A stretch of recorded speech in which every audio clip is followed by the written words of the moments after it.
পাখির দিকে তাকালে, মুক্ত বিহঙ্গের দিকে তাকালে কেমন করে পাখিগুলো উড়ে যায়। এই পাখিগুলো আকাশে ধরে রাখে কে? মা ইউমসিকুহুন্না ইল্লা রহমান।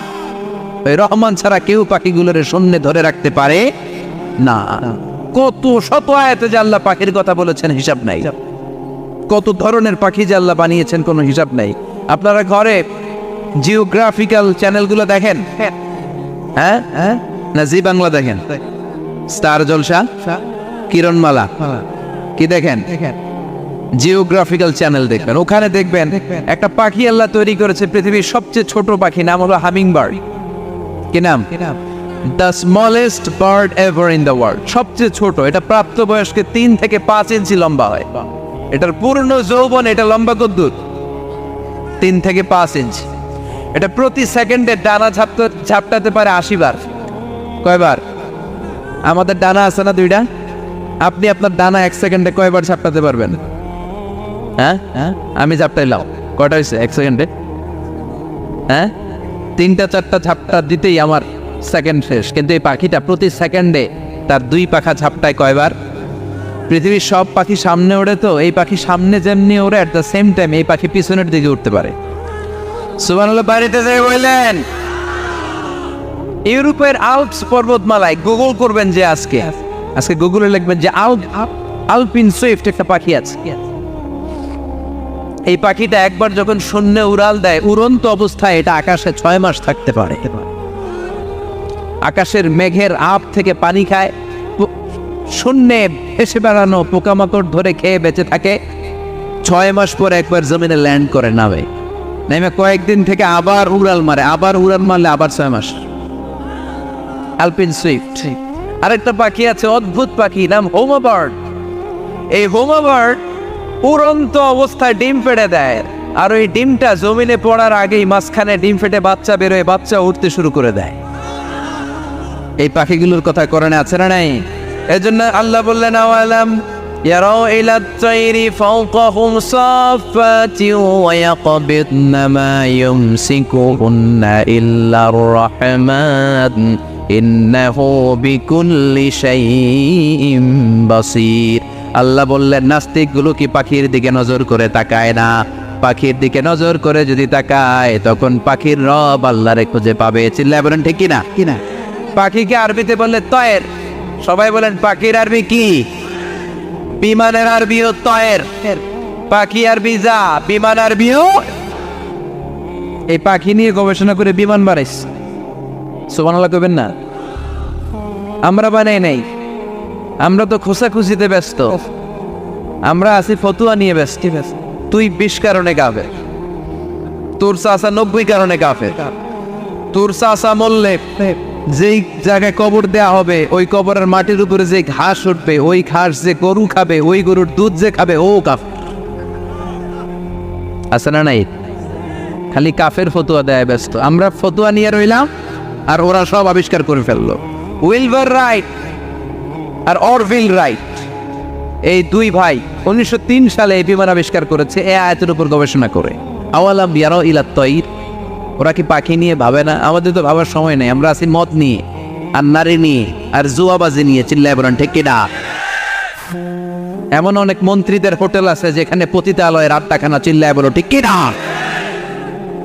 মুসলমান রাজ মদ আর নারী নিয়ে ব্যস্ত, আর ইহুদি খ্রিস্টানরা আমাদের সব ঐতিহ্যকে ধারণ করেছে। উইলবার রাইট অরভিল রাইট গবেষণা শুরু করে দিল। পাহাড়ে শুয়ে শুয়ে 2 ভাই খালি পাখির ছবি আঁকে, কেমনে পাখিগুলো টানা ছাপটা মেরে ওঠে, কেমনে নামে। গবেষণা করতে করতে করতে প্লেন বানায় ফেললো 1903 সালে। আজ থেকে 100 বছর আগের স্টোরি শোনাচ্ছে আপনাদের। তখনকার বিমান এখনকার বিমানের মতো ছিল না। আপনি দেখবেন যে শুরুতে বিমান কেমন ছিল। শুরুতে ভাঙ্গাচুরা 2টা পাখা নিয়ে একটু উড়ে আবার থপাস করে পড়ে, কিন্তু আশা হারায় নাই, আবার উড়ে থপাস করে পড়ে। আমেরিকাতে সুবিধা করতে পারেনি। ফ্রান্সের এক কিং তাদেরকে ডোনেট করেছে বিপুল অঙ্কের টাকা দিয়ে। তারা প্রথম ফ্রান্সের একটা শহর থেকে আরেকটা শহরে পৃথিবীর প্রথম প্যাসেঞ্জার প্লেন নিরাপদে ল্যান্ড করেছে। মানুষের উড়ার স্বপ্ন সফল হতে শুরু করলো। এখন বিভিন্ন ধরনের বিমান একটার পর একটা শুরু হয়েছে। এই পৃথিবীর সবচাইতে দ্রুতগামী যে বিমানটা আগে ছিল, নাম ছিল কনকর্ড, যাত্রীবাহী বিমান। এটার পরে এখন একটা বাইরে হয়েছে বোম সুপারসনিক। কি নাম বোম সুপারসনিক, এত স্পিডে চলে। এই মাত্র দেখলেন এদিকে এয়ারপোর্ট দেখবেন নাই, ওই দিকে সুবহানাল্লাহ পড়েন। কি বিশাল বিশাল ডবল ডেকার গুলো নিয়ে শূন্যে উড়াল দেয়। A3 এয়ার বোয়িং A380 বর্তমান পৃথিবীতে সবচেয়ে বড় প্যাসেঞ্জার বিমান। কার্গো বিমান তো এগুলোর 7-8 ডবল বড় হয়। I am talking about the passenger plane A380, 525 জন যাত্রী নিয়ে এটা শূন্যে উড়াল দেয়।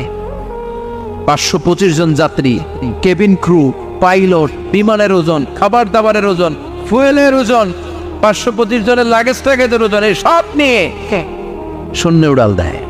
সুবহানাল্লাহ কইবেন না? এই বিমান আবিষ্কারের আগ পর্যন্ত গোটা বিশ্বব্যাপী সব দেশে দেশে ছিল সেনাবাহিনী আর নৌবাহিনী। বিমান আবিষ্কার হওয়ার সাথে সাথেই শুরু হয়ে গেল বিমান বাহিনী, এয়ারফোর্স, মিলিটারি। এখন বোম সুপারসনিক বানায়, এখন ড্রোন হামলা করে, এখন মিসাইল হামলা করে, এখন স্যাটেলাইট পাঠায়, আমরাও পাঠাইছি। কি নাম Bangabandhu satellite. We launching the Bangabandhu satellite channel last year. আমরা বঙ্গবন্ধু স্যাটেলাইটও পাঠাইছি পরে। সবকিছু পাখির উপর গবেষণা করে হয়েছে। চিৎকার করে বলেন ঠিক কি না? এজন্য আল্লাহ ডেকে বললেন, গোলাম ওরা কি পাখির দিকে তাকায় না? পাখির দিকে যদি নজর করে একটিবার তাকাতো, নাস্তিক আর নাস্তিক থাকতে পারতো না। এজন্য নাস্তিকদের জন্য সূরার ভেতরে ডোজ আছে, আই ওপেনার আছে। সর্বশেষ আল্লাহ একটা প্রশ্ন দিয়ে এই সূরাটা শেষ করলেন। প্রশ্নটা শুনবেন সবাই। আল্লাহ বললেন, কুল আরাআইতুম ইন আসবাহা মাউকুম গাওরান ফামান ইয়াতিকুম বিমাইম মাইন। বলো দেখি সবে শুকাইয়া যদি যায় এই পৃথিবীর পানি, তাহলে হেথায় তটনির ধারা কে দিবে সবারে আনি? কে দিবে আনি? একদিন সকালবেলা ঘুম থেকে উঠছেন, টয়লেটে যাবেন, মুখ ধোবেন, স্কুলে যাবেন, অফিসে যাবেন, কাজে যাবেন, যায় দেখেন টিউবওয়েল চাপতেছেন, পানি নাই। ট্যাপ ছাড়লেন, পানি নাই। চোখের মধ্যে ময়লা, নাকে ময়লা। টয়লেটে যাবেন, পানি নাই। পুকুরে নেইবা দেখেন পানি নাই। বিশাল বিশাল মেশিন বসিয়ে মাটির নিচ থেকে ভূগর্ভস্থ পানি ওঠানোর চেষ্টা করলেন, একটা পানি নাই। এক ফোঁটা পানি গোটা বিশ্বে কোথাও নাই। কে দিব পানি আপনারে? তারে পানি সম্পদ মন্ত্রী দিব, ডোনাল্ড ট্রাম্প দিব, শেখ হাসিনা দিবে? কেউ দিতে পারবে? এক ফোঁটা পানি বানানোর ক্ষমতা আমাদের নাই। ঠিক কিনা? পানির বৈজ্ঞানিক নাম হচ্ছে H2O। কি নাম? এই দেশে H2 নিয়ে কত কথা আছে না নাই? হাইড্রোজেনের 2টা মলিকিউল, অক্সিজেনের একটা মলিকিউল। এই 2টা গ্যাস, হাইড্রোজেন আর অক্সিজেন, 2 গ্যাস একসাথে মিলাইলে কি হয়? কথা বলেন। মিঠা নদীর পানি। সুবহানাল্লাহ পড়েন। আল্লাহ বললেন, ঘুম থেকে উঠে যদি দেখো পৃথিবীর সব পানিগুলো একেবারে পৃথিবীর নিচে চলে গেছে, কোন মাধ্যম দিয়ে এক ফোঁটা পানির জোগাড় আর বন্দোবস্ত করা যায় না, কে তোদেরকে পানি এনে দিবে? কথা কন। আল্লাহ ছাড়া এক ফোঁটা পানি এনে দেওয়ার মতো ক্ষমতা কারো আছে নাকি? আবার পানি থেকে পৃথিবীর সব কিছুরে বানালো কে?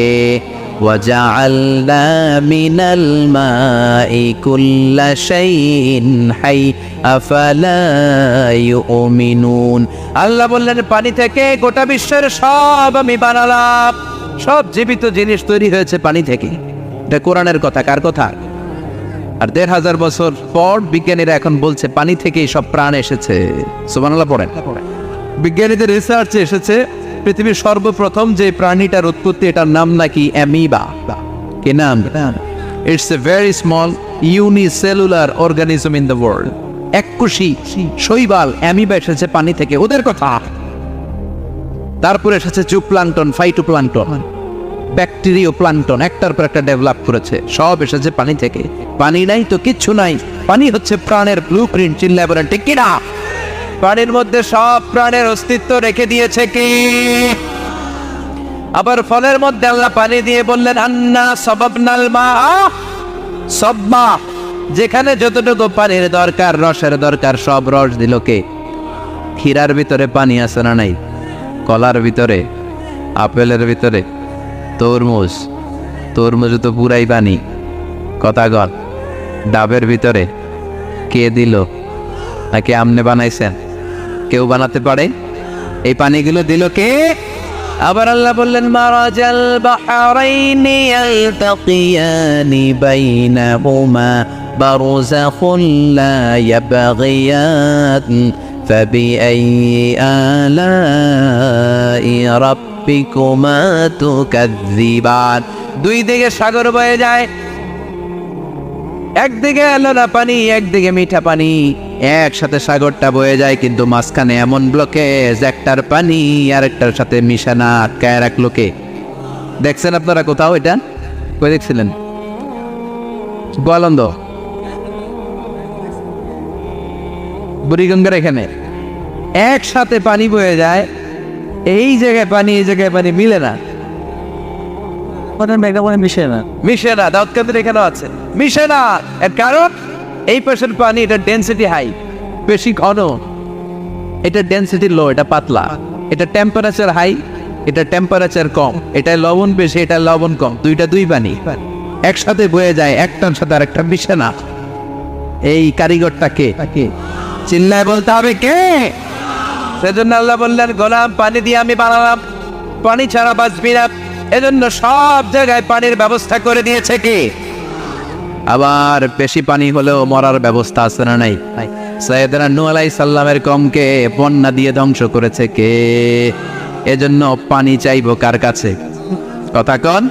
আল্লাহ মেঘ দে পানি দে ছায়া দে রে তুই, আল্লাহ মেঘ দে। সবাই পড়েন না? আল্লাহ মেঘ দে পানি দে ছায়া দে রে তুই, আল্লাহ মেঘ দে। দেয়ার মালিক একজন, তিনি কে? চাইতে হবে কার কাছে? সব ক্ষমতার মালিক কে? নাকি আমরা? আমরা ক্ষমতার মালিক। আর জীবনে কোনোদিন বলবেন মানুষ সকল ক্ষমতার উৎস, এই কথা কোনোদিন বলা যাবে? সকল ক্ষমতার একচ্ছত্র নিরঙ্কুশ মালিকানা একজনের, চিৎকার করে বলতে হবে তিনি কে? বিপদে আপদে সবসময় আমরা তার কাছে চাইতে চাই, তার কাছে ফিরবো। আল্লাহ আমাদের সবাইকে কথাগুলো বুঝার আমল করার তৌফিক দান করুন। আরো জোরে পড়েন আমিন। আমরা হলাম দুর্বল। আমরা কি?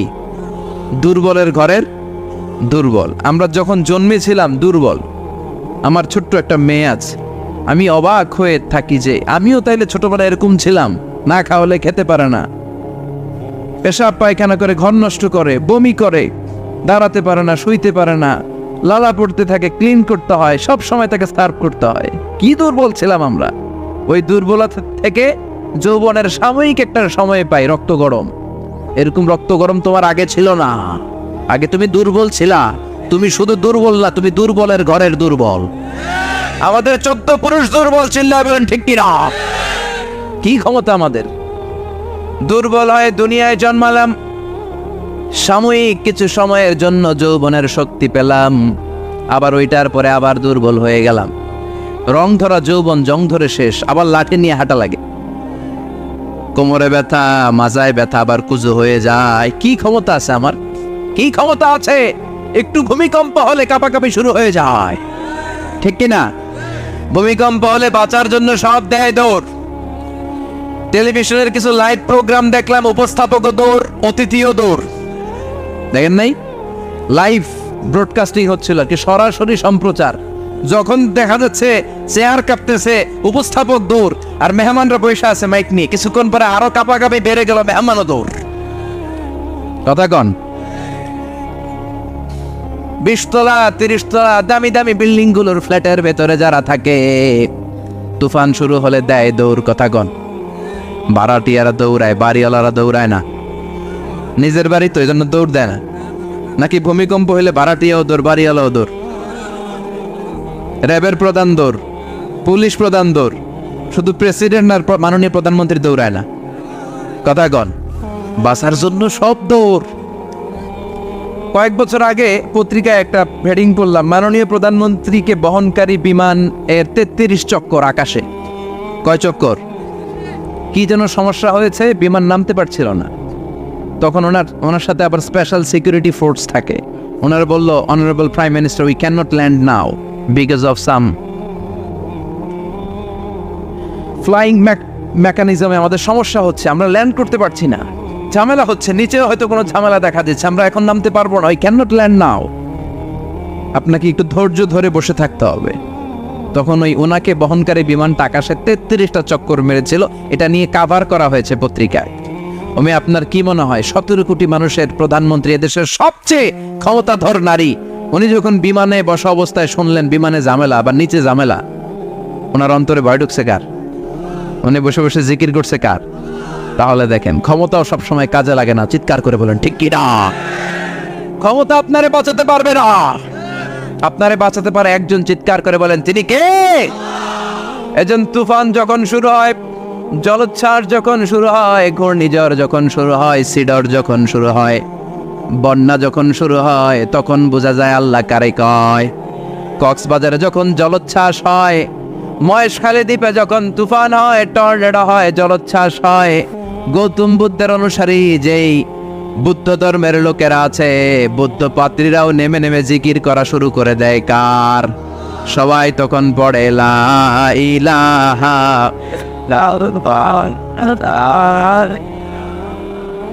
লা ইলাহা ইল্লাল্লাহু মুহাম্মাদুর রাসূলুল্লাহ সাল্লাল্লাহু আলাইহি ওয়াসাল্লাম। বিপদে পড়লে বোঝা যায় আল্লাহ কারে কয়। আমি একবার বিপদে পড়ছি, বরিশাল গিয়েছিলাম, বাসে ফিরে আসতেছি লঞ্চে, ওই লঞ্চে তুফান হয়েছিল। তখন বুঝলাম যে কি ভয়ঙ্কর অবস্থা। ওই লঞ্চের সবাই আস্তিক নাস্তিক, মুসলমান হিন্দু সবাই জিকির করা শুরু করে দিয়েছে আল্লাহর। সুবহানাল্লাহ কইবেন না? লঞ্চ যখন কেঁপে ওঠে সবাই বলে বাঁচাও। আমি বললাম কে বাঁচাইবে? ওকে হুজুর আপনি বাঁচান। আমি বললাম তাইলে আমারে বাঁচাইবো কেডা? কয় আল্লাহ। আল্লাহ ছাড়া বাঁচাতে পারে কেউ? আমরা মাঝে মাঝে বাংলাদেশের বিভিন্ন জেলাগুলোতে যখন প্রোগ্রামে যাই, এত দূরত্ব থাকে, আমরা কারে ড্রাইভিং করে যে প্রোগ্রামে অংশগ্রহণ করা সম্ভব হয় না। ফলে আমরা মাঝে মাঝে সিভিল এভিয়েশনের যে আভ্যন্তরীণ বিমানবন্দরের বেসামরিক বিমান যেগুলো চলাচল করে, প্যাসেঞ্জার প্লেন, এগুলো ইউজ করি। ঢাকা থেকে এগুলো চলে, সৈয়দপুরে যায় কিছু, রাজশাহীতে, সিলেটে, চিটাগাংয়ে যায়, যশোর এয়ারপোর্টে যায় এবং কক্সবাজারে যায়। তো আমরা এগুলোতে যখন চড়ি, মাঝে মাঝে কিছু এয়ার হোস্টেজ আসে, এরা খুবই সুন্দরী, বিউটিফুল লেডি, এদেরকে সাজিয়ে ওইভাবে আনা হয়। এদের আবার কয়েকটা বাচ্চা টাচ্চা হয়ে গেলে এদেরকে চাকরিতে রিক্রুট করে না, কারণ এদের সৌন্দর্যটাই পুঁজি। এই সুন্দর ড্রেস নিয়ে এরা আমাদেরকে খাবার সার্ভ করে। আর বিমানটা যখন আকাশের দিকে উঠতে থাকে তখন বলে, ভদ্র মহিলা, ভদ্র মহোদয়গণ, আপনাদের সিট বেল্টই বেঁধে নিন। এখনই শাহজালাল আন্তর্জাতিক বিমানবন্দর থেকে 14,000 ফুট উপর দিয়ে এটা চিটাগাংয়ে পৌঁছবে। আল্লাহু আকবার, আল্লাহু আকবার, আল্লাহু আকবার। সুবহানাল্লাযী সাখখারা লানা হাযা ওয়া মা কুন্না লাহু মুকরিনিন ওয়া ইন্না ইলা রাব্বিনা লামুনকালিবুন। দেখতে সুন্দরী, লিপস্টিক মেরে, ডিজাইন করে, মেকআপ নিয়ে, সুটেড বুটেড হয়ে এসেছে, কিন্তু যখনই বিমানটা 14,000 ফিট উপরে ওঠে তখন তার মুখ দিয়ে বেরোয় আল্লাহু আকবার। কারণ সেও ভালো করে জানে এই 14,000 ফিট উপরে আমার আব্বা নাই, আমার আম্মা নাই, মাননীয় প্রধানমন্ত্রী নাই, পুলিশ নাই, র্যাব নাই। এই হাওয়ার উপরে বিমানটা চলে, ওখানে কেউ আমারে বাঁচাতে পারে না, একজন ছাড়া। চিল্লায় বলো তিনি কে? তখন তারাও বাধ্য হয়ে পড়ে আল্লাহু আকবার। তাহলে বোঝা গেল আমাদের কোনো ক্ষমতা টমতা কিচ্ছু নাই, আসল ক্ষমতার মালিক একজন। চিল্লায় বলেন তিনি কে? সে আল্লাহ বললেন, তাবারাকাল্লাযী বিয়াদিহিল মুলকু ওয়া হুয়া আলা কুল্লি শাইইন কাদির। সুমহান সেই সত্তা যার হাতে ক্ষমতা। ক্ষমতা কার হাতে? সব ক্ষমতার মালিক আল্লাহ। তবে আমাদেরকেও আল্লাহ কিছু ক্ষমতা দিয়েছে, এটা লিমিটেড। এটা কি? যেমন এই যে মাননীয় প্রধানমন্ত্রী ওনার দল নিয়ে, বাংলাদেশ আওয়ামী লীগ নিয়ে যে ক্ষমতায় আসলেন, কয় বছরের মেয়াদে? কোন কোন দেশে ক্ষমতায় আসে 10 বছরের মেয়াদে, আছে না নাই? আল্লাহ আসছে কয় বছরের মেয়াদে? 30 বছর, 40 বছর। আল্লাহর ক্ষমতার মেয়াদ 100 বছর। এরপরে রিনিউ করা লাগবে। এটা কথা বলেন। আল্লাহ বলেন, হুয়াল আউয়ালু ওয়াল আখিরু ওয়াল যাহিরু ওয়াল বাতিন ওয়া হুয়া বিকুল্লি শাইইন আলিম। আমি প্রথম, আমি শেষ, আমি প্রকাশ্য, আমি গোপন। ঠিক কিনা? প্রথমে আল্লাহ আল্লাহ, শেষেও আল্লাহ আল্লাহ, আকাশে আল্লাহ আল্লাহ, জমিনে আল্লাহ আল্লাহ। সবাই পড়েন, প্রথমে আল্লাহ আল্লাহ, শেষেও আল্লাহ আল্লাহ, আকাশে আল্লাহ আল্লাহ, জমিনে আল্লাহ আল্লাহ, নিখিল জাহান গায়ে গুণগান তার নামে গায়, আমরাও গাহি তাআলা হামদে বারি তাআলা, হামদে বারি তাআলা, হামদে বারি তাআলা। সুবহানাল্লাহ পড়েন। আল্লাহ বলে আমার ক্ষমতা তোদের মতো 5 বছরের মেয়াদে না, 10 বছরের মেয়াদে না, 20 বছর 30 বছরের মেয়াদে না, আমি চিরকালের জন্য ক্ষমতার চেয়ারে বসা। চিরকালীন মেয়াদ, সৃষ্টির সূচনার আগ থেকে তিনি আছেন, অনাদিকাল পর্যন্ত তিনি থাকবেন।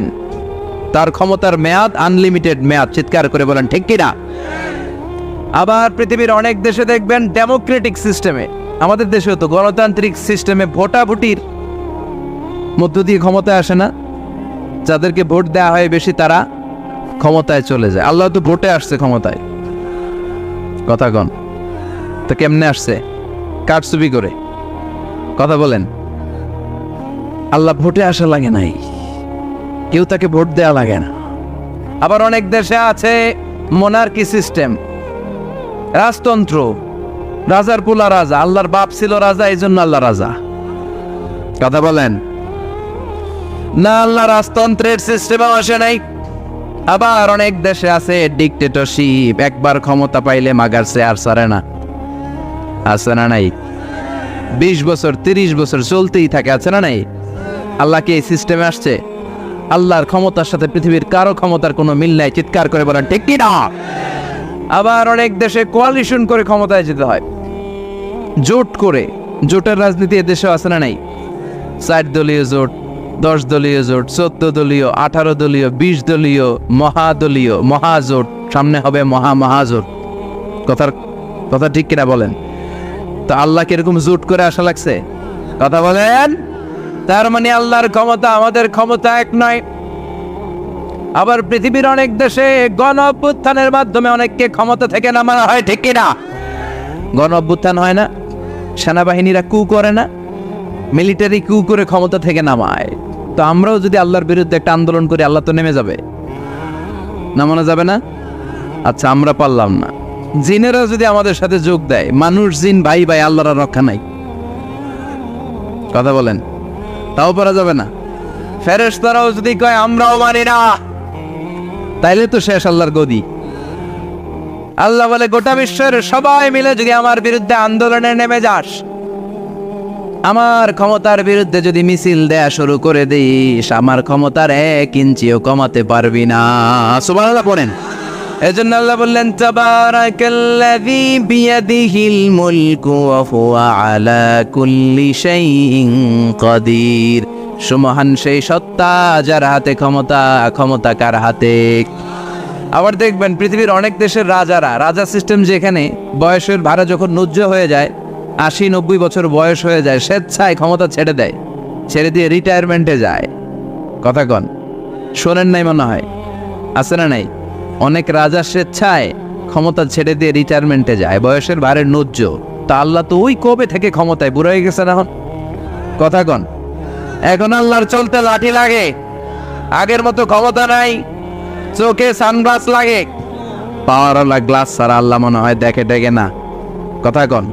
যে ফেরাউনকে আল্লাহ সাগরের জলে ডুবিয়ে মারল, যে নমরুদকে আল্লাহ শেষ করে দিল, যেই কারণকে আল্লাহ শেষ করে দিল, সে আল্লাহ আজও আগের ক্ষমতা নিয়ে আছে রে।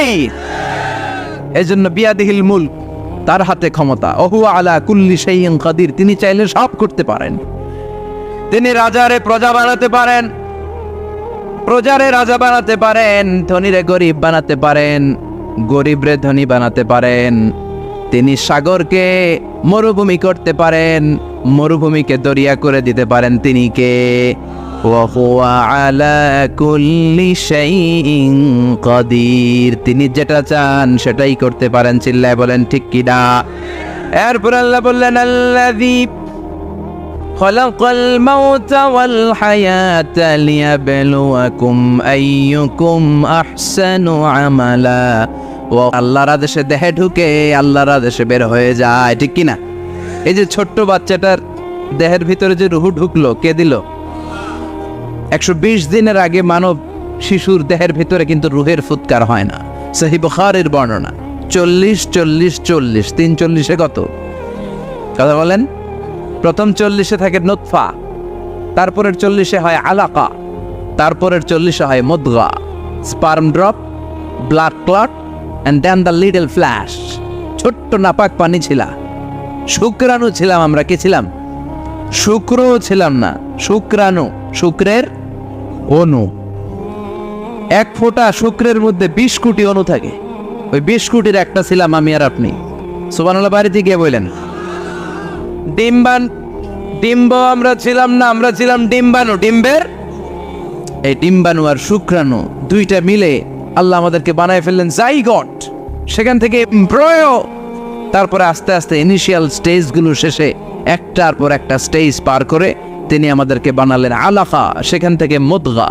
আমাদের দেহের ভেতরে তিনি স্কেলিটন ভরে দিলেন, কঙ্কাল, মাথার স্কাল দিলেন, খুলে দিলেন, নাক কান গলা দিলেন, আমার রেসপিরেটরি সিস্টেম চালু করে দিলেন। কত ছোট ছিলাম আমি, ক্ষুদ্র ছিলাম আমি। ফালইয়ানযুরিল ইনসানু মিম্মা খুলিকা মিম্মাইন দাফিক। মানুষের উচিত তার সৃষ্টি প্রক্রিয়ার দিকে নজর করে তাকানো। বাবার পিঠ থেকে সবেগে নির্গত হওয়া পানি দিয়ে মায়ের পেটে তোমারে ঢুকায় দিল কে? নাপাক পানি থেকে ছোট্ট ব্যাঙ্গাচির মতো ছিলাম, জোকের মতো মায়ের জরায়ুর দেয়ালে লেগেছিলাম। সেখান থেকে বড় করতে করতে আমার রেসপিরেটরি সিস্টেম, আমার এয়ারিং সিস্টেম, আমার সব সিস্টেমগুলো তিনি আমার দেহের ভিতরে সেট করে দিল। চিল্লায় কোন সুবহানাল্লাহ। 120 দিনের সার্টেন পিরিয়ড শেষে তিনি দেহের ভিতরে রুহের ফুৎকার দিলেন। দেয়া মাত্রই আমার রুহুতে ধপ ধপ ধপ শুরু হয়ে গেছে। ওই যে ধপ ধপ শুরু হয়েছে, আজও থামে নাই। এই ধপ ধপ থামলে বাঁচবেন, দম ফুরাইলে আমরা ঠুস হয়ে যাবো, ঠিক কিনা? হায় রে মানুষ রঙিন ফানুষ, দম ফুরাইলে তবু তো ভাই কারোরই নাই একটুখানি। হায় রে মানুষ রঙিন ফানুষ, রঙিন ফানুষ, হায় রে মানুষ। সুবহানাল্লাহ বলেন। সে আল্লাহ বললেন, গোলাম, জীবন আর মরণের মাঝখানে আমি তৈরি করেছি রুহু। পৃথিবীর বিজ্ঞানীরা সব বানাতে পারে, কম্পিউটার বানাতে পারে, প্লেন বানাতে পারে, হেলিকপ্টার বানাতে পারে, রকেট বানাতে পারে, কিন্তু গোটা বিশ্বের সব বিজ্ঞানীরা মিলে কি রুহু বানাতে পারে নাকি? কথা বলেন। গত বছর সোফিয়া নামে একটা রোবট আসছিল না? কথা কন। ওটা মাথা উঁচু করে নিচু করে কথা বলতে চায়, মানুষের মতো হতে চায়। আসলে কি মানুষ? ওটার মধ্যে কি রুহু আছে? রুহু বানাইতে পারবে কেউ? এই রুহু নিয়ে যে কত গবেষণা, মুমূর্ষ রুগীদের উপর গবেষণা চালিয়েছে অনেক। বুলেট প্রুফ গ্লাসের ভিতরে মুমূর্ষ রুগীকে রেখে রেখে তারা চেক করতে চেয়েছে আমেরিকান বিজ্ঞানীরা যে রুহু কোন দিক দিয়ে বেরোয়। তারা ওজন করে দেখে, মানুষ মরে গেলে কোনো লাশের ওজন বেড়ে যায়, কোনো লাশের ওজন কমে যায়। যেটাতে কমে গেছে 2-1 কেজি কমে যায়, তার অবাক। কি আগে ছিল 80 কেজি, এখন হয়েছে 78 কেজি, তার মানে 2 কেজি না, এটাই রুহু। এটাই কি? এটা হচ্ছে গবেষণার ধাপ। অনেকগুলো মডিউল তারা আনে, অনেক মুমূর্ষ রোগীকে গ্লাস ফিটিং করা, ইন্টেন্সিভ কেয়ারে রেখে তারা অবজার্ভ করে, আর অক্সিজেন মাস্ক খুলে দিয়ে তারা দেখে যে লোকটা ছটফট করে কিভাবে মরে। মরার আগে ওজন মাপ ছিল 80 কেজি, মরে গেছে পরে আবার ওজন দিয়ে দেখে 78 কেজি। কমছে কয় কেজি? বিজ্ঞানে কয় পাইছি। সবাই কয় কি পাইছো? কয় রুহু। কই পাইলেন? কয় আগে 80, এখন 78, 2 কেজি। রুহুর ওজন কয় কেজি? তো বিজ্ঞানীদের সিস্টেম হচ্ছে যে কোনো একটা বিষয়ের উপর গবেষণা চালালে তারা পূর্ণাঙ্গ ডিসিশনে পৌঁছতে পারে না। They couldn't jump to the final conclusion just on one module, based on one module. They cannot do it. তাদের অনেকগুলো মডিউল আনতে হয়। তারা আবার নমুনা আনলো আরেকটা, মুমূর্ষ রোগী, অক্সিজেন চেম্বার লাগানো, মাস্ক লাগানো, এটা খুলে ফেললেই মরে যাবে। বুলেট প্রুফ করা গ্লাসের ভিতরে ঢুকিয়ে এটার ওজন মাপ, এটার ওজন 60 কেজি। এবার মাছ খোল, মাছ খুলছে ছটফট ছটফট করে, এটা শেষ। এবার মাপ দেখ, এবার মাইপা দেয়া গেছে 63 কেজি। কয় কেজি বাড়ছে? এক একটার এক এক সিস্টেম হইতেছে, কোনোটা কমে, কোনোটা বাড়ে, কোনোটা কিচ্ছু হয় না। সবাই কয় তাইলে আপনি রুহু পাইলেন কই? আগেরটা কম ছিল, মনে করছিলেন 2 কেজি কমছে, ওইটাই রুহু, এখন 3 কেজি বাইরে গেছে, মিলাইবেন কি দিয়া? কথা কন। আল্লাহ ডেকে বলে, গোলাম, কিয়ামত পর্যন্ত একটার পর একটা মুমূর্ষ রোগীকে বুলেট প্রুফ গ্লাসের ভেতরে ঢুকাতে পারবি, গবেষণা করতে পারবি, মাগার রুহু খুঁজে পাবি না। চিল্লায় বলে ঠিক কি না? কারণ এই রুহুর মালিক কে? সে আল্লাহ বললেন, আল্লাযী খালাকাল মাউতা ওয়াল হায়াতা লিয়াবলুয়াকুম আইয়ুকুম আহসানু আমালা। জীবন আর মৃত্যু বানালাম তোমাদেরকে পরীক্ষা করার জন্য। পরীক্ষা আছে না নাই? গোটা দুনিয়াটাই পরীক্ষা। আল্লাহ যারে পছন্দ করে বেশি তার পরীক্ষাও। আসাদুন নাসি বালাআন আল আম্বিয়া। এই পৃথিবীতে আল্লাহ সবচেয়ে বেশি বালা মুসিবত দিয়ে পরীক্ষা করেছেন নবীদের। কারণ নবীরা আল্লাহর কাছে কম প্রিয় না বেশি প্রিয়? যেহেতু প্রিয় বেশি, পরীক্ষাও। এজন্য মুমিনের উপর যদি পরীক্ষা আসে, মুমিনের উপর যদি অত্যাচার আসে, মুমিনের উপর যদি ধৈর্যের পরীক্ষা আসে, জেল জরিমানা আসে, মুমিন ওইটারে ভয় পায় না। মুমিন ভয় পায় একজনকে। চিল্লায় বলেন তিনি কে? কারণ আল্লাহর ঘোষণা, ওয়ালা তাহিনু ওয়ালা তাহজানু। ঘোষণাটা কার? ভয় নাই, তোদের চিন্তা নাই। আনতুমুল আ'লাউনা ইন কুনতুম মুমিনিন। তোমরাই বিজয়ী হবা যদি মুমিন হও। যদি মুমিন হও। এজন্য ধৈর্যের পরীক্ষা দিতে হবে, আল্লাহর উপর তাওয়াক্কুল করতে হবে, অত্যাচার আর জুলুম আল্লাহর নামে সহ্য করে যেতে হবে। চিল্লায় বলেন ঠিক কিনা? কারণ মুসলিমের সাথে আল্লাহ থাকে। মুসলিমের বদদুয়াকে বিশ্বনবী ভয় করতে বলেছেন। কারণ মুসলিমের বদদুয়ার মাঝে আর আল্লাহর মাঝে পর্দা থাকে। যারা দুনিয়ার বুকে জুলুম করে তাদেরকে ক্ষমতার মসনদ থেকে নামিয়ে দেয় কে? আর যারা মজলুম হয়, যাদের রক্ত দিয়ে জমিন ভেজে, তাদেরকে জমিনের ক্ষমতা দিয়ে দেয় কে?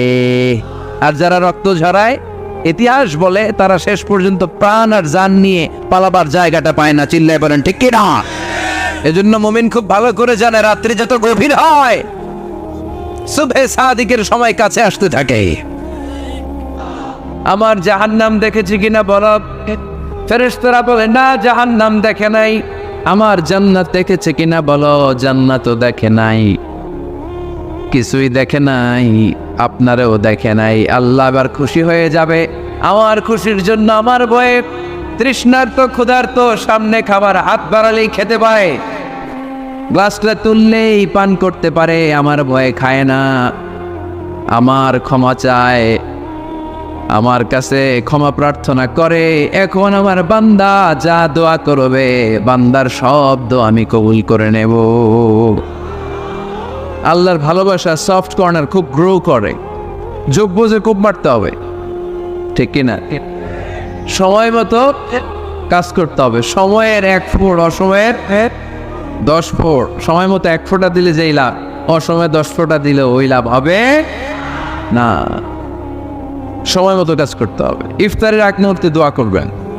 বাইনাল আযানি ওয়াল ইকামা, আল্লাহর হাবিব সাল্লাল্লাহু আলাইহি ওয়াসাল্লাম বললেন, আদ-দুআউ লা ইউরাদ্দু বাইনাল আযানি ওয়াল ইকামা। আযান এবং ইকামতের মাঝখানে দোয়া করলে ওই দোয়া আল্লাহ কখনো ফিরিয়ে দেয় না। জোহরের আযান হয়েছে, সুন্নত নামাজ পড়ে বসে আছেন, মুয়াজ্জিন সাহেব আসে না, ইমাম সাহেবও বেরোয় না। এই সময়টা অনেকে কিছুই করে না, ঘড়ির দিকে তাকায় থাকে, মোবাইল টিপে, পাশের লোকের সাথে কথা বলে।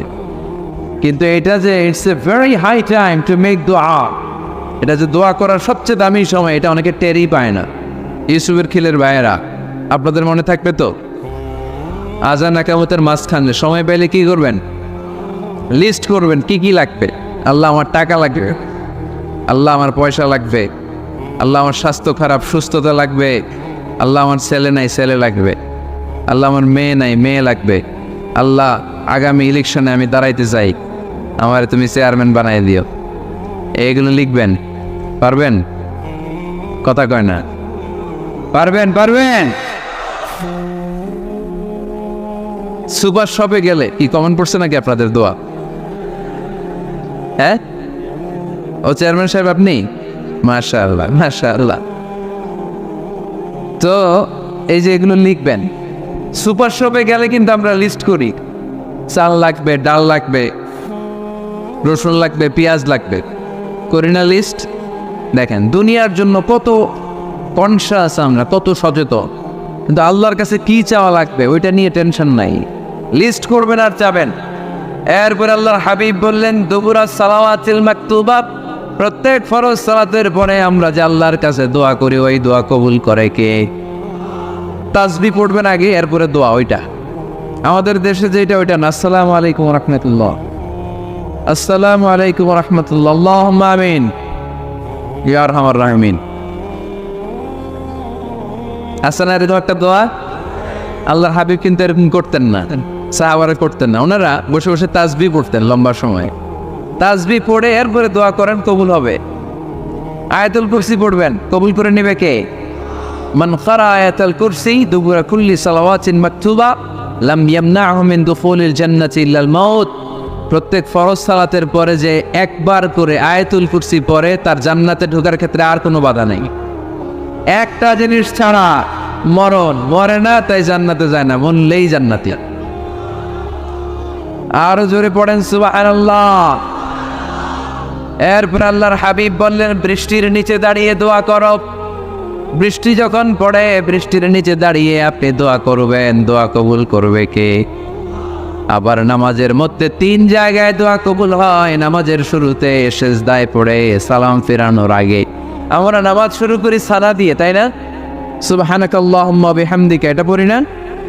সুন্নাহ এবং নফল নামাজে আল্লাহ রাসূল সাল্লাল্লাহু আলাইহি ওয়াসাল্লাম এই সানা ছাড়াও আরো অনেক দোয়া পড়তেন। এই যে উঠতেছে এরা 2-4 জন ওঠা শুরু করছে, এদের কি লাগবে? স্লোগান লাগবে। স্লোগান দেন একজন।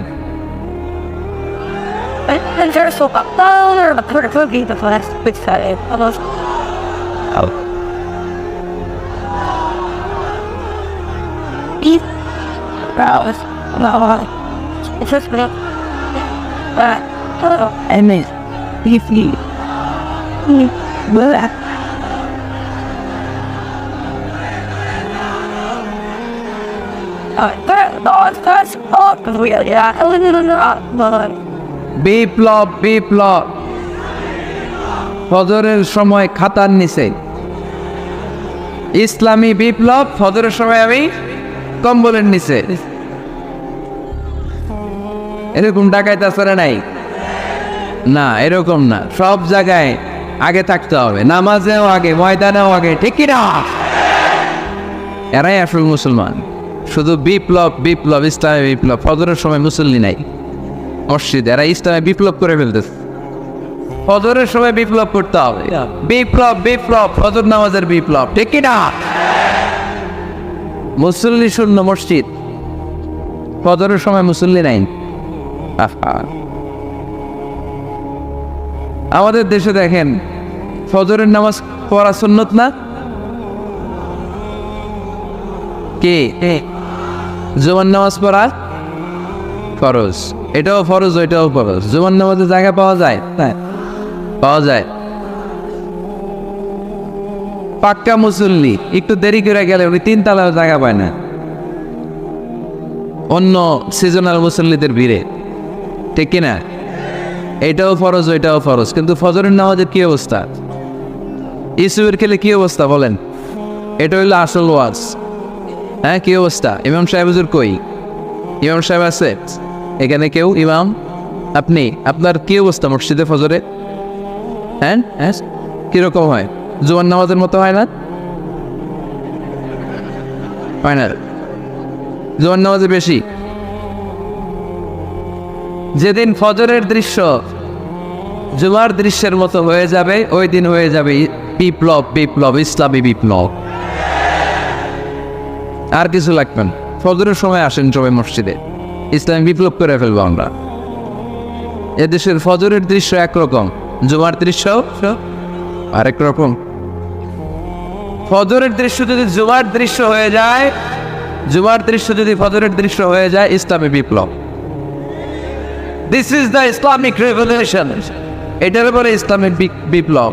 অমুকের দালাল, অমুকের দালাল, ইসলামী বিপ্লব সব কোপায় ফেলানো। ফজরের সময় আমি নাই, আছে না নাই? ফজরের সময় আসেন, এরপরে বিপ্লব করবো আমরা ইনশাআল্লাহ। পড়েন। এই জন্য আল্লাহর হাবিব তাকবীরে তাহরিমে বাদার পড়ে সানা পড়তেন, মাঝে মাঝে পড়তেন ওয়াজহাতু ওয়াজহিয়া লিল্লাযী ফাতারাস সামাওয়াতি ওয়াল আরদা হানিফা ওয়া মা আনা মিনাল মুশরিকিন। এখানে অনেক দোয়া পড়তেন। আল্লাহুম্মা বাঈদ বাইনি ওয়া বাইনা খাতায়ায়া কামা বাআদতা বাইনাল মাশরিকি ওয়াল মাগরিব। আল্লাহ, আমার আর আমার গুনার বোঝার মধ্যে এত দূরত্ব করে দাও, পৃথিবীর পূর্ব প্রান্ত আর পশ্চিম প্রান্তের মাঝখানে তুমি যত দূরত্ব রেখেছো। সুবহানাল্লাহ পড়েন। আমার পাপগুলোকে তুমি সাদা ধবধবে ঠান্ডা বরফের পানি দিয়ে ধুয়ে মুক্ত করে দাও। ও আল্লাহ, আমারে তুমি নিষ্পাপ বানিয়ে দাও। এই নামাজের শুরুতে এই দোয়াগুলো করলে কবুল করে কে? নামাজের মধ্যে আরেকটা জায়গা আছে দোয়ার, সেজদায়। কখন?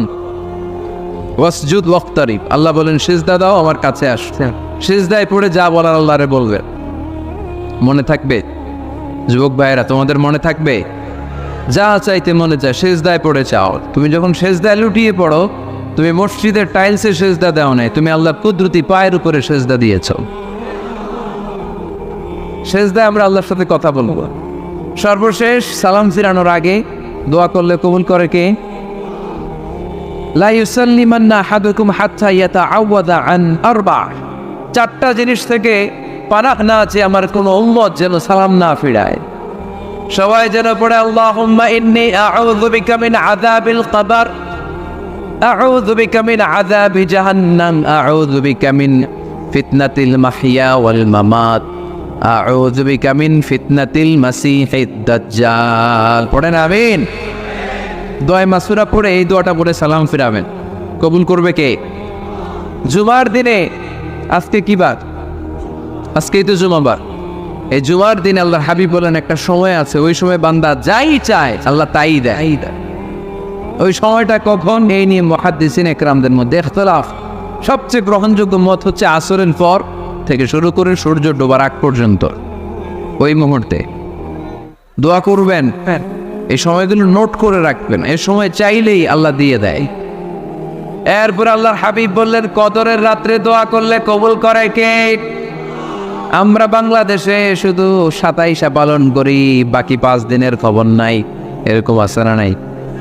21, 23, 25, 27, 29 এই 5টা বেজোর রাতে, যে কোনো রাতে কদর হয়ে যেতে পারে। আমরা নামাজ পড়ি কোন রাতে?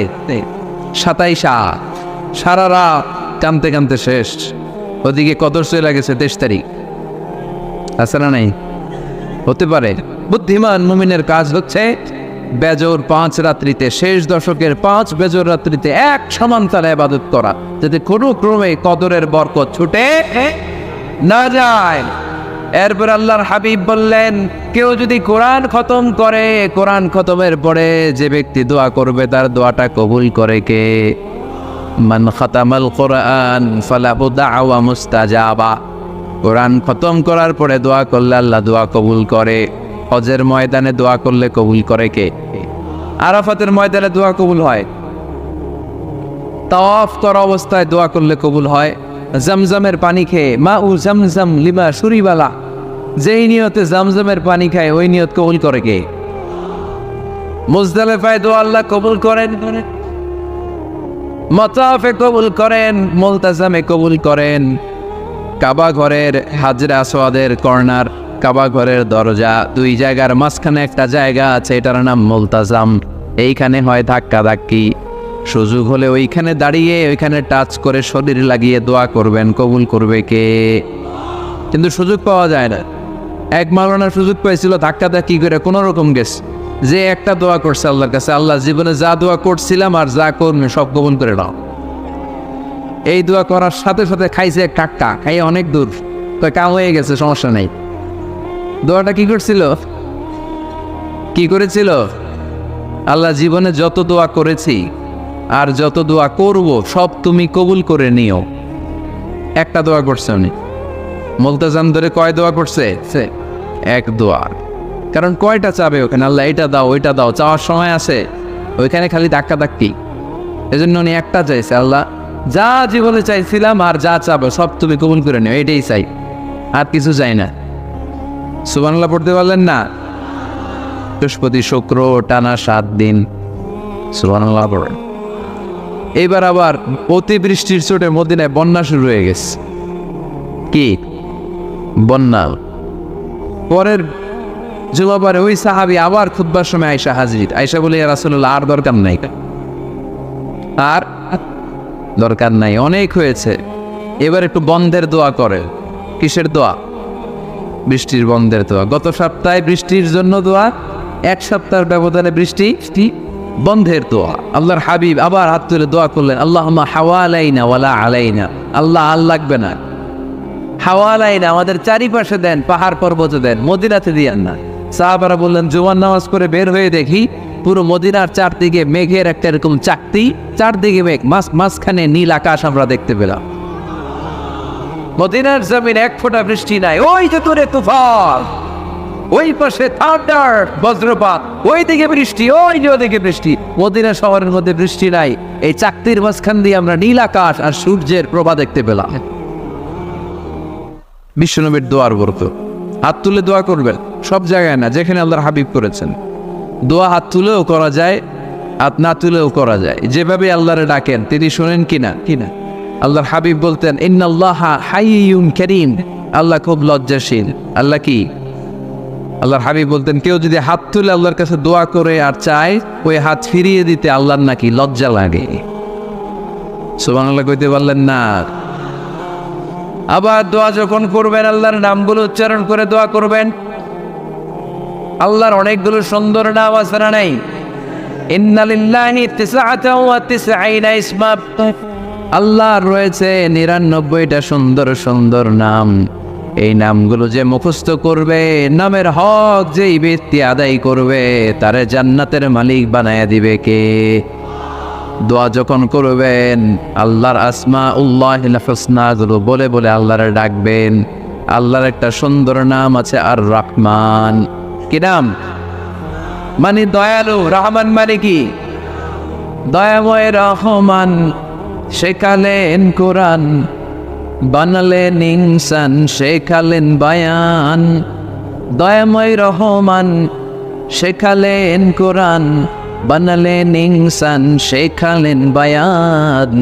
দয়াময় রহমান, শেখালেন কোরআন, বানালেন ইনসান, শেখালেন বায়ান। সুবহানাল্লাহ পড়ে। দয়াময় মেহেরবান, তিনি রহমান। এজন্য দোয়ার শুরুতে তারা ডাকেন, বলেন ইয়া রহমান।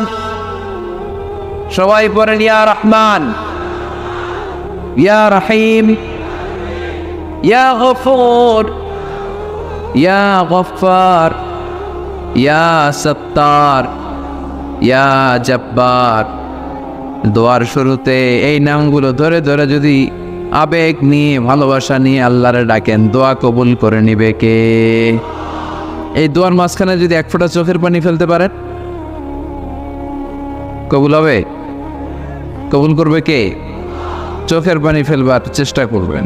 নিজেকে যত ছোট করে আল্লাহর কাছে উপস্থাপন করা যায়, যত ছোট করা যায় নিজেকে। আল্লাহর হাবিব সাল্লাল্লাহু আলাইহি ওয়াসাল্লাম মহাবিশ্বের শ্রেষ্ঠতম মানুষ, তিনি দোয়ার সময় আল্লাহরে বলতেন আল্লাহুম্মা ইন্নী আবদুক, আল্লাহ আমি আপনার দাস, আমি আপনার গোলাম। ওয়াবনু আবদিক, গোলামের ঘরের গোলাম। ওয়াবনু আমাতিক, ঠিক দাসীর ঘরের গোলাম, বান্দির ঘরের গোলাম। আমার বাবা আব্দুল্লাহ আপনার গোলাম, আমার মা আমেনা আপনার দাসী। সুবহানাল্লাহ পড়বেন না? কিভাবে নিজেকে ছোট করতে হয় আল্লাহর হাবিব সাল্লাল্লাহু আলাইহি ওয়াসাল্লাম ছোট করতেন। গুনার কথাগুলো স্মরণ করবেন, আল্লাহরে বলবেন আল্লাহ আমি ছাড়া তোমার অনেক বান্দা আছে, কিন্তু তুমি ছাড়া আমার আর কেউ নাই, ঠিক কিনা? এভাবে যত ছোট করে নিজেকে উপস্থাপন করা যায় দোয়াতে, এই দোয়া কবুল করে নেবে কে? এরপরে সম্মিলিত যদি দোয়া হয়, যিনি দোয়া করবেন তার প্রতিটা দোয়ার পরে আমিন বলা সুন্নাহ। যদি কেউ দোয়া করে রব্বানা আতিনা ফিদ দুনিয়া হাসানা ওয়া ফিল আখিরাতি হাসানা ওয়া কিনা আযাবান নার, তখন সবাই কি বলবেন? আমিন। এরপরে দোয়ার পরে মুখের মধ্যে হাত দুইটা দিয়ে মাসে করা সুন্নাত করেন তো? কারণ রাসূলুল্লাহ সাল্লাল্লাহু আলাইহি ওয়াসাল্লাম ইযা রাফা'a ইয়াদাইহি ফিদ দুআ লাম ইয়াহুত্তাহুমা ইল্লা মাসাহা বিহিমা ওয়াজহা। আল্লাহর হাবিব সাল্লাল্লাহু আলাইহি ওয়াসাল্লাম যখন দোয়ায় হাত তুলতেন, ওই হাত দুইটা মুখের মধ্যে মাসে না করে নিচে নামাতেন না, মুখ মাসে করেন তো। এই পদ্ধতিতে যদি আপনি দোয়া করেন, আল্লাহর কাছে প্রার্থনা করেন আর ফরিয়াদ করেন, আপনার দোয়া কবুল করবে কে?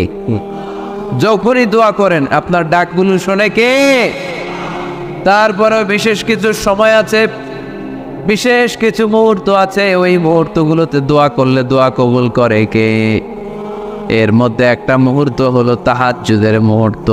কিসের মুহূর্ত? তাহাজ্জুদ পড়েন তো আপনারা? হ্যাঁ, এখন আওয়াজ নাই গলার। পড়ি? ফজরের নামাজই পড়তে পারি না হুজুর, তাহাজ্জুদ কেমনে পড়ব?